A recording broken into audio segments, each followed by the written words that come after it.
All right, right before the break, we introduced you to Jim Walden because he is one of the independent candidates for mayor of New York at a race that just got a lot more interesting after a Democratic Socialist seemed to shore up the Democratic Party's nomination last night. Okay, so Jim joins us now in New York. He's been on one other time. Good to see you again. Thank you. Thanks to talk about this race. But as I say, after last night, now what? So now we don't know, for example, if Governor Cuomo is still going to run, possibly as an independent. Eric Adams is still running, the sitting mayor, as a independent.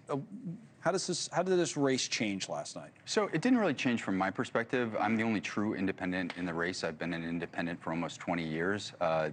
Cuomo and Adams took independent lines as a matter of political calculus. From Adams' perspective, political survival. So you're a lawyer by trade, right? I am. Prosecutor for a time in the DA's office. And in the U.S. Attorney's office, I battled the mob and a large-scale heroin And last time you were on, if you correct me if I'm wrong about this, but just for the sake of time, generally speaking, you're relatively open-minded, kind of liberal guy on social issues, maybe a little bit more centrist conservative on economic issues. I think so. That's fair. Kind of like the independent, kind of Bill Clinton-esque. I'm balanced. Okay, so that's where you come from. And the guy who's going to be the Democratic nominee says it himself. He's a socialist, a Democratic socialist. He wants to give away a bunch of stuff for free. So what's your counter-argument, essentially, to what he's saying? Because, by the way, it's got to be something to what he's saying, because a lot of people voted for him. And my thinking is because nobody can afford to live here anymore, especially a lot of young people. So how do you counter him? Well, so first of all, there is no such thing as free, right? And so if jobs go away, if businesses go away, then the economy gets worse and our safety net gets worse. So the answer to the solution is free market alternatives, because some of the things that he wants to do are laudable. But I'll give you an example. He's talking about a rent freeze. A rent freeze has happened before, but it's super complicated. You have to appoint the commissioners of the Rent Control Board over time. A better solution is to build affordable housing that actually is more affordable, meaning the rents come down. I have a housing plan out that does exactly that. I'm not going to freeze rents. I'm going to lower rents for people that move into it, and we're going to build a lot of it. So the goal is, we have housing stock that's falling apart. Literally, it's deteriorating. Right. The landlords can't maintain their bills to begin with in a lot of boroughs in the city.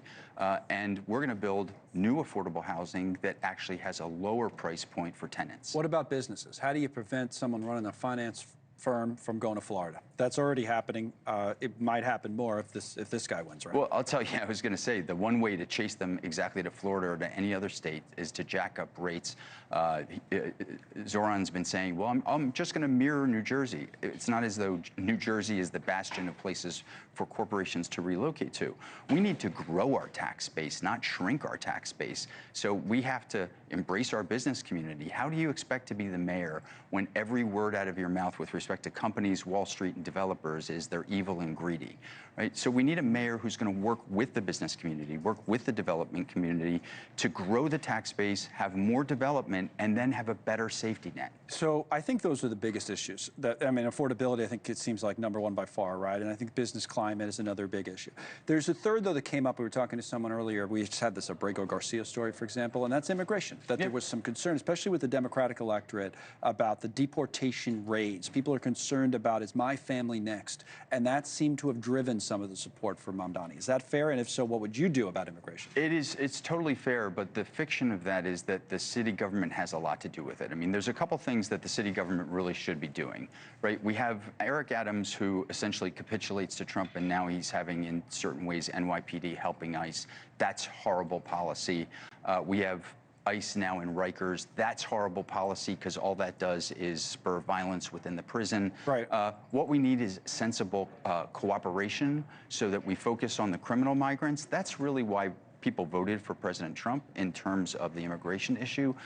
Obviously, the border's closed now, but everybody thought he was going to focus on criminal migrants. Now it's clear that it's a willy-nilly, anyone that we can arrest, anywhere we can arrest them. Right. As the mayor, I would work with Washington to try to focus on criminal migrants in the first instance, and let us get our own house settled with respect to the other immigrant population. Thank you for coming in. That was kind of a reasonable, calm discussion about politics, so I don't know if you have much of a chance. No, I'm just kidding. We'll watch the race. Good luck to you, Jim. Thanks for coming in. Thanks so much. Wow. Thank you for watching. Subscribe below and download our NewsNation app right now on your phone, and you will get fact-based, unbiased news for all Americans.